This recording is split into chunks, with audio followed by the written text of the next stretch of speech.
So Cooper Flagg, as we told you, he's kind of the great white hope. Right? A American-born white player that is the number one pick in the NBA draft. And, we can dance around it, but generally, American-born players that have been highly regarded, highly successful in the NBA have all been either black or mixed race. I mean, that's just the reality of it. The guys with the whiter skin, the whiter guys, have been foreign-born players who have played well and dominated. American-born white players have not. So it adds to the intrigue. I'm not going to sit here and deny that it adds to the intrigue of I just wonder. Larry Bird said it. It's black man's game. But I always find it interesting on how people try and combine the women's game and the men's game. And ESPN, well, they do their thing. And there's a radio host who, by the way, is very successful as an FM DJ, and he's done radio on the sports side as well. He's done both.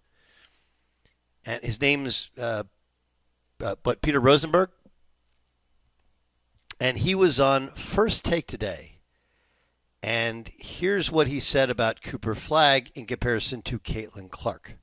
We're all adults. We can have a real-life conversation, yeah, right? Let's do it. Last time I checked, we still live in America, yeah. Right? Cooper Flagg is a white guy, maybe the best white American prospect since Larry Bird, right? Let's not act as if we don't live in America and we're not seeing what's happening with Caitlin Clark in the WNBA. Cooper Flagg is going to be an instant impact player in the NBA. I think Danny will agree. He is ready to go. That kid could play right now. If he's nearly as good as people expect, I think when it comes to intrigue, actual intrigue that people are talking about day to day, no one's going to be more intriguing, get more eyeballs than what Cooper Flagg's doing in Dallas. Okay, so there's a lot to ingest there. The idea that he's going to be an instant impact player. Again, what does that exactly mean? I think he's going to be good. I also think he's 18 years old, and I think, that's a team where, again, they'll look like one thing before Kyrie comes back. Kyrie will take a while to adjust.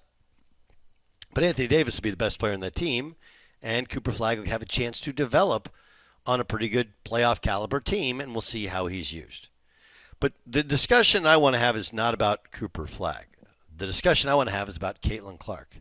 Because what was not so subtly said there by Peter Rosenberg is, I think, the walking narrative of many WNBA players and some WNBA fans, which is basically, hey, the reason that we're paying attention to Caitlin Clark is because she's white. I didn't mishear that. I didn't misconstrue that. I think that's what anyone can gander from it. The problem with that is that the women's game is not the men's game. Right? The women's game is not the men's game. And whether it's Sue Bird or Elena Delle Donne, you even move it to the current players in a Kelsey Plum or the rookie who they'll compete against tonight in a Paige Beckers.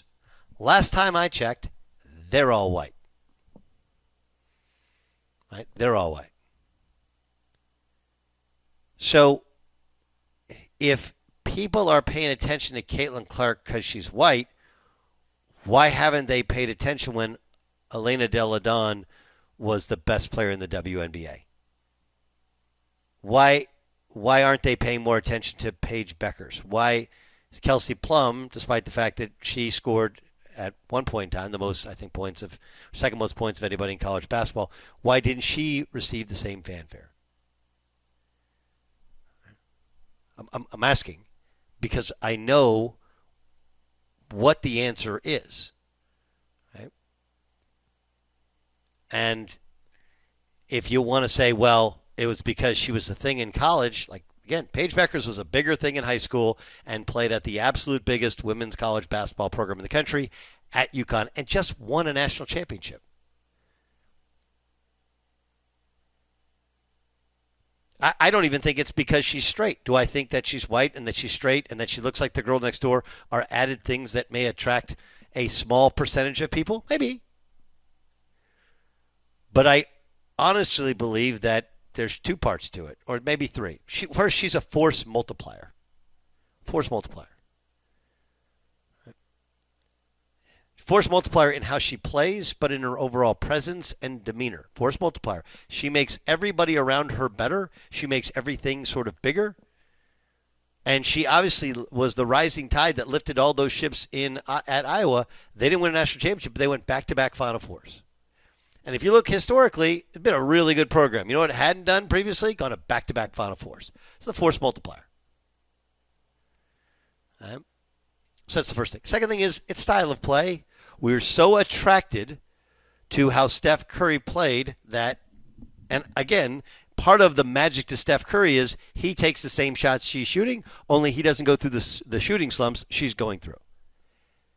But the Steph Curry logo threes, combined with the passing, the panache, and then the winning, and you have the second, I think, kind of tent pole to it. And then I think location helps her.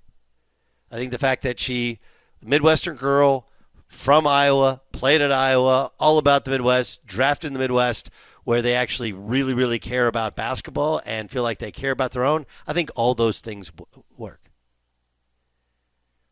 And it reminds me of a book called The Tipping Point by Malcolm Gladwell, where it's basically case studies on what was the tipping point which allowed Red Wing shoes to blow up. What was the tipping point for anything? And my takeaway from the book has always been and continues to be that it's never just one factor, but it's all wrapped up in a perfectly packaged, perfectly timed, and a little bit of luck that ends up making things go big. Right? Making things go big. I know. I mean, think about Starbucks in comparison to however many other chains there have been. Coffee Bean and Tea Leaf used to be bigger. Starbucks raced past it. Right? And Starbucks went to drive-thrus for a good reason, because you can make a ton more money on those drive-thrus. But that was a massive evolution for Starbucks. When Howard Schultz when he started Starbucks and they started to expand, the whole idea was it was your third place. Your first place is home, your second place is work. They wanted to be your third place to where you could hang out and do work or feel like you're at home and have conversations, and they didn't want to do drive-thrus. But then they were going to make so much money at drive-thrus, they had to do it and had to expand, probably overexpanded. Remember, there's a time in which during the economic downturn, they closed a lot of stores. But those drive-thrus allowed them to survive and even thrive during COVID. Whereas your mom and pop coffee shops where everybody got to sit inside and talk, those were left in the dust. Point is that it's not just one factor, it's a multitude of factors that allow something to be successful. But for whatever reason, people seemed completely locked in on the fact that Caitlin Clark is white, and that's why people care about Caitlin Clark. And she is white. There's no denying. Is there a curiosity towards it? Maybe. But in the women's game, it's really about 50-50. And, oh yeah, by the way, who we care about and who we like and who we watch the most doesn't have to be the best. And I honestly think the NFL is a great example. I give credit to Jay Stu. He pointed out to start the year, and he's like, look, it's been trending this way. I think this is the worst year ever for it, where the NFL at times is not a great product. Now, how they package it is really good. It's a great TV sport. It works for gambling. It works for fantasy football, whatever. But the actual gameplay, not the greatest. Right? Even college football, not the greatest.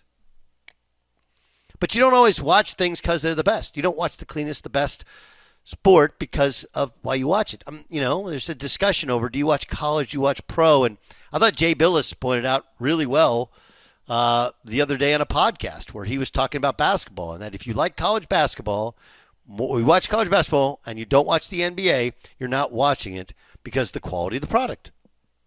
You're watching it for another reason. You know a kid, you're intrigued by what's the future of the sport like, but more than anything, a tie or an infatuation with a coach or a university. That's it. It's not the best. So Caitlin Clark, probably not the best player in the NBA. She's incredibly impactful. And we pay attention to her. Is she white? Yeah. Is she straight? Sure. But there have been other white straight players who have been very, very good players in the WNBA, and they have not received a fraction of the attention of a Caitlin Clark. Now, there'll be case studies done, and maybe I'm wrong, but I think her location, staying in a school for 4 years when everybody else was bouncing school to school to school to school. Haley Van Lith, for example. By the way, Haley Van Lith, also white. All right. The dynamic of how she plays, how she carries herself, being in the Midwest, being a force multiplier, taking Iowa to back-to-back Final Fours, her performance, for the most part, when those bright lights are on, have been outstanding. And people like what they like. And once they decide what they like, once they decide that that's going to be a favorite on my phone and update me on what she does, you can study it, you can argue about it, but you're not going to change it. So, I hate that I'm saying this, but gosh, that really fell in line with everything New York or Peter Rosenberg, right? Fall back on everything being about race and not about substance or not about style or not about the things that it's really about. And if you think I'm wrong, okay, just Diana Taurasi, she's white. She was the best player in the WNBA for a handful of years. Some people think she's the greatest WNBA player ever. I think, didn't she win 4 titles at UConn? So what you get from many of these women is just jealousy. And what you get from people who aren't these women is an explanation which is wrapped around race. The problem with it is it's a red herring. It already exists. Great white players have already been there. Kelsey Plum already played 4 years and scored over 3,000 points. Elena Delle Donne, Diana Taurasi, Sue Bird. Last time I checked, they're all white. And some of them are, in fact, straight. Some of them are not. Do I think, am I blind to the fact that that's probably, there's a percentage of people? Sure. Okay. There's also always going to be a percentage of people that in basketball, when you're white, they don't think you're as good as somebody who's not. So they won't buy in. So they won't watch. I actually think that kind of crosses each other out. The fact that she's straight, I guess. Kelsey Plum's straight. She was married to an NFL player. Now she's divorced. I don't think that's it. Girl next door, maybe in the packaging. I think the biggest things are that she's a force multiplier, and people are attracted to that. They watch that. They want to know how that happens. I think style of play, and then, again, the loyalty component, the Midwest component, combined with some other factors and timing, I think it just works.